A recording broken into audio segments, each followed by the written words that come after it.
ना पहले एक बेसिक सा पता करना चाहता हूँ। कंजम्पशन की कोई प्रॉब्लम तो नहीं है? क्योंकि आपकी कंपनी को ना कंजम्पशन का सबसे बढ़िया प्लेयर या बैरोमीटर चेकिंग के लिए माना जाता है। क्योंकि डिविजन्स बहुत है ना आपके पास, आईवेयर में भी हो, वॉचेस में भी हो, ज्वेलरी में भी हो आप। तो कंजम्पशन की ऐसा इकोनॉमी में कोई प्रॉब्लम तो नहीं दिख रही है ना सर? डिमांड की, in the sense consumption means demand. समझता हूँ। वो पूरा कैटेगरी का कुछ बताना तो मुश्किल पड़ता है, क्योंकि सारे कुछ कैटेगरीज हमारे जिसमें हम पार्टिसिपेट कर रहे हैं वो अनऑर्गेनाइज्ड हैं, तो उसका डिटेल्स तो हम गिन नहीं पाते कुल मिला के। लेकिन हर कैटेगरी जिसमें हम पार्टिसिपेट कर रहे हैं उसमें उसमें हमारा शेयर कम है। अगर ज्वेलरी का अगर आप लें तो सब ब्रांड्स मिलके भी हमारा मार्केट शेयर 10 से कम है। तो इसीलिए ग्रोथ की अपॉर्चुनिटी तो बहुत है, और हमारे ब्रांड्स भी बहुत ही स्ट्रांग हैं। 4 सालों से ये फॉर्मलाइजेशन जो ज्वेलरी में चल रहा है वो और एक्सेलरेशन हो गया, तो उसके कारण जो भी ग्रोथ मिलता था उससे ज्यादा मिल रहा है अभी तनिष्क ब्रांड में। तो और दूसरा एक चीज है, ज्वेलरी एक कंजम्पशन कैटेगरी नहीं है, ए स्टोर ऑफ वैल्यू है। एक तरफ से देखें तो मॉनेटरी एसेट भी मानते हैं, तो इसके लिए मांग बढ़ता जा रहा है टाइटन कंपनी का। और वॉचेस में जो इनोवेशन हम करते जा रहे हैं टाइटन ब्रांड के अंदर, उसके थ्रू बहुत कुछ असर पड़ रहा है। वेयरेबल्स तो एक ग्रोइंग कैटेगरी हो गया है, उसमें हम लेट आए हैं, लेकिन लास्ट 3 साल से जो भी लॉस्ट अपॉर्चुनिटी का हम फायदा उठा के आगे दौड़ रहे हैं, उसका असर भी वॉचेस एंड वेयरेबल्स का ग्रोथ में पड़ रहा है। लेकिन आईवेयर में और परफ्यूम्स बिजनेस में थोड़ा बहुत हमने स्लोइंग डाउन देखा है।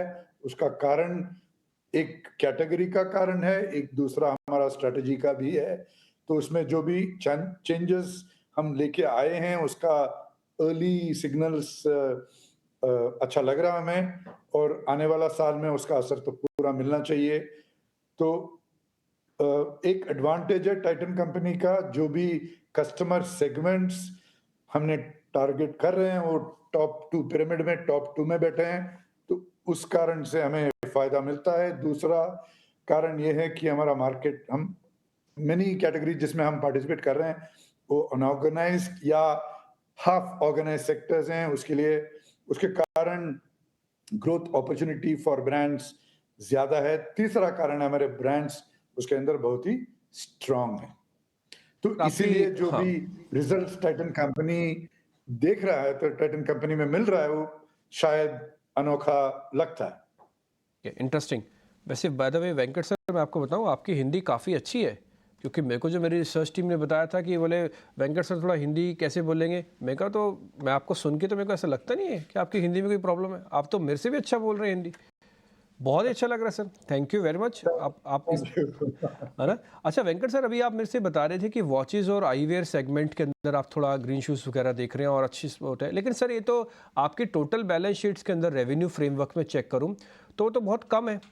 आपका मेजॉरिटी बिजनेस तो ज्वेलरी से ही आ रहा है अभी भी, क्योंकि ऑलमोस्ट करीब मैं 88-85% आपका बिजनेस मानता हूँ कि ज्वेलरी से ही आता है। हाँ सर, वहाँ पे इसमें मार्जिन्स की कोई प्रॉब्लम है क्या? क्योंकि कंपटीशन थोड़ा बढ़ रहा है, बहुत सारी कंपनीज हैं। अब वो जैसे आप बता रहे थे अनऑर्गेनाइज से ऑर्गेनाइज्ड होती जा रही है, तो वहाँ पे सिचुएशन मार्जिन्स की क्या है सर, ज्वेलरी वाले पर्टिकुलर एरिया में?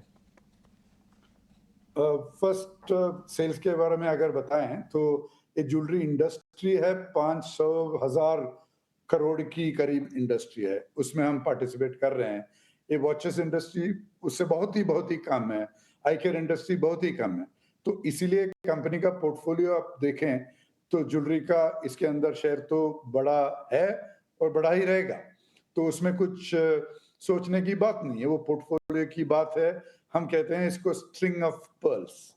हर एक वो स्ट्रिंग में एक एक पर्ल है, एक वॉच का पर्ल, एक परफ्यूम का पर्ल, उसमें एक बड़ा पर्ल होगा, एक छोटा होगा, लेकिन उसका असर जो कस्टमर वो घड़ी पहनती है या चश्मा पहनती है, जिसमें से उनको जो खुशियां मिलती है वो ऐसा नहीं है वो कम है, जब वो पहनती हैं वो 10 लाख की नेकलेस। तो हम हर कस्टमर को एक ही तरफ से मानते हैं, दैट इज़ वन पॉइंट। लेकिन ज्वेलरी इंडस्ट्री बड़ा है, इसीलिए टाइटन का ज्वेलरी शेयर भी उसमें बड़ा रहता है और बड़ा ही रहेगा। अगर मार्जिन की बात करें, तो हमारा फ़ोकस सालों से ग्रोथ पे है, ग्रोथ पे था, अभी भी ग्रोथ पे है। और जो जब अ वो स्केल का बेनिफिट आएगा, तो मार्जिन का एक्सपेंशन भी होगा। लेकिन जो भी हमने प्रॉमिस किया था इन्वेस्टर कॉल पे 1 साल पहले, जब ये इस साल का बिज़नेस प्लान शुरू हुआ था, उस पे हम तो चल ही रहे हैं। ऐसा नहीं है कि उससे हम डिविएट कर चुके हैं।